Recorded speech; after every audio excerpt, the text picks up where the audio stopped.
नमस्कार मु सरस्वती शिशु विद्या मंदिर पाणीपोलार संपादक मनोरंजन पंडा। आगामी अगस्ट 28 तारीख लिव लाइफ ओडिया चैनल रो तृतीय वार्षिक उत्सव पालन करने जाऊँगी।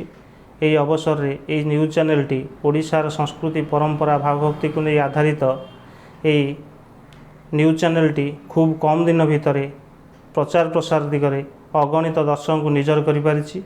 एणु मु सरस्वती शिशु विद्या मंदिर पाणीपोलार संपादक मो तरफर ये न्यूज चैनल प्रचार प्रसार दिगरे अग्रणी भूमिका ग्रहण कर यार समृद्धि कामना करुच्ची। जगतरनाथ जगन्नाथ ये चैनल सुदूर प्रसार निमंते निश्चित भाव में तांकर भक्तिपूत अर्घ्य अर्पण करी आगे नेबे एतिकी मोर कामना।